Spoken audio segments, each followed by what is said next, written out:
American officials say President Donald Trump authorized a drone strike at Baghdad International Airport last night. The Americans firing with drones clearly didn't want to miss their target.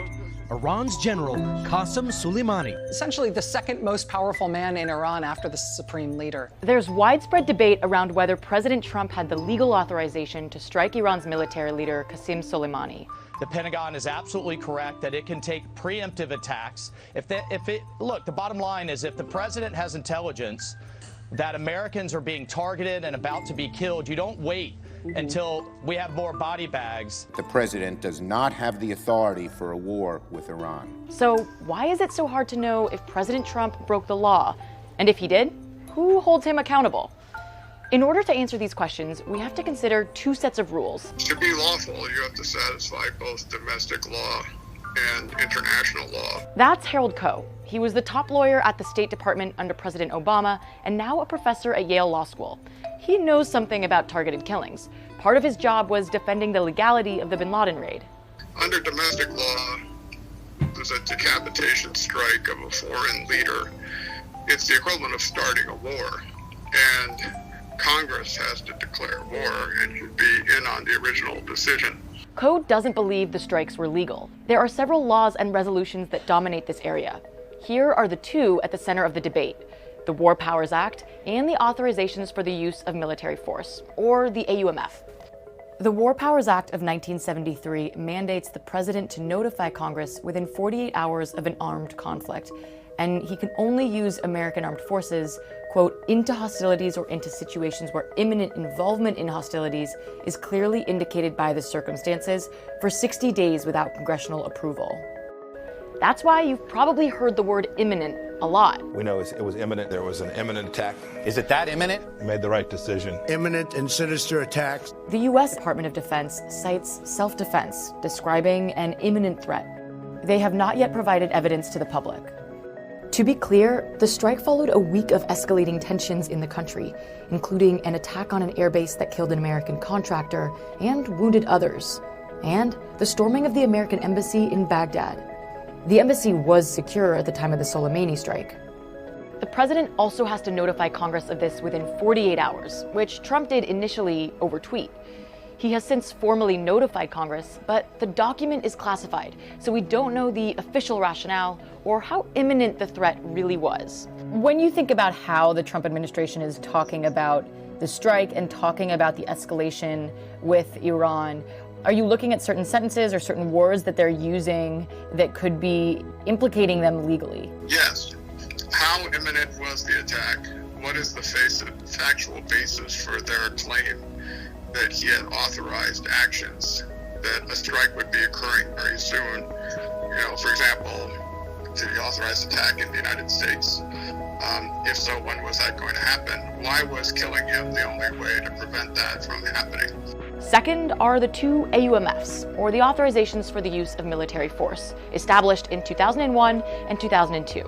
The two authorizations were initially tailored towards targeting al-Qaeda and the Taliban in Afghanistan and Saddam Hussein in Iraq.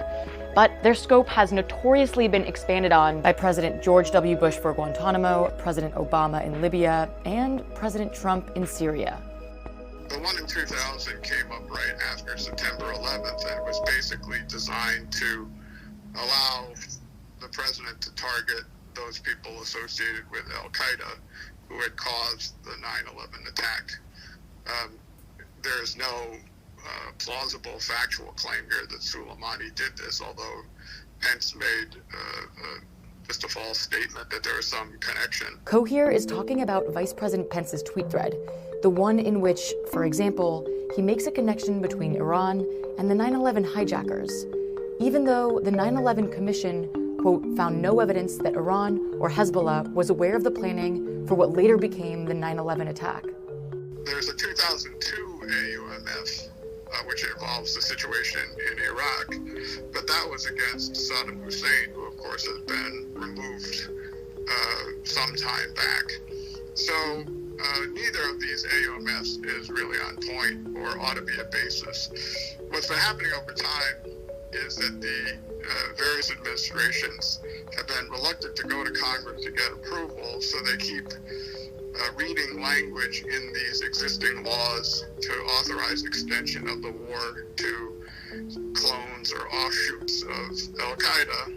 And that's one reason we've gotten to a forever war. It seems confusing, and it is, which is why some in Congress have been trying to reshape the president's war powers for years, like Congressman KHANNA. Tell me a little bit about the legislation that you proposed this week. What does it essentially say? It says that the Pentagon would have no funds to strike Iran offensively or Iranian officials.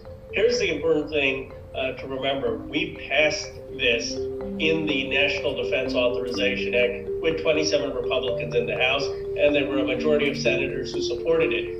If that was not stripped from the National Defense Authorization, I believe the Soleimani killing would have been prevented. And while there's an attempt to curtail the president's powers with regards to Iran, the AUMF was just reauthorized in the latest spending bill. And in retrospect, the House should never have agreed to pass the National Defense Authorization Act without my amendment, which would have prohibited any offensive strike on Iran. But KHANNA's amendment was omitted, and Trump's top national security advisor, Robert O'Brien, seemed to argue that the strike was legal under the AUMF. You believe that this was authorized by the 2002, the Authorization for the Use of Military Force Act, correct? Correct. There were numerous grounds for this, Judge.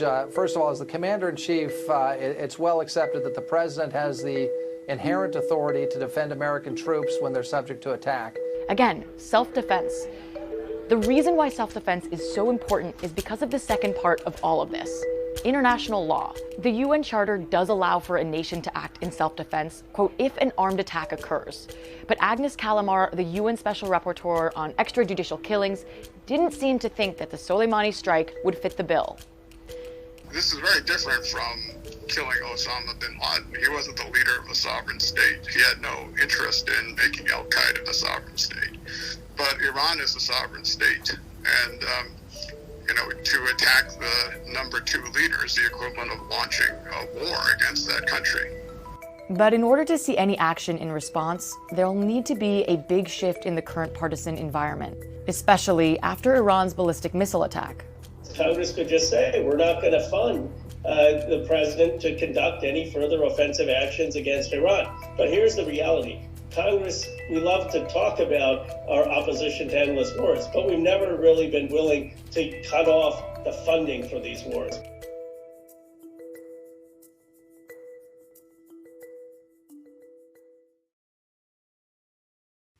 Hey, NBC News viewers, thanks for checking out our YouTube channel. Subscribe by clicking on that button down here and click on any of the videos over here to watch the latest interviews, show highlights, and digital exclusives.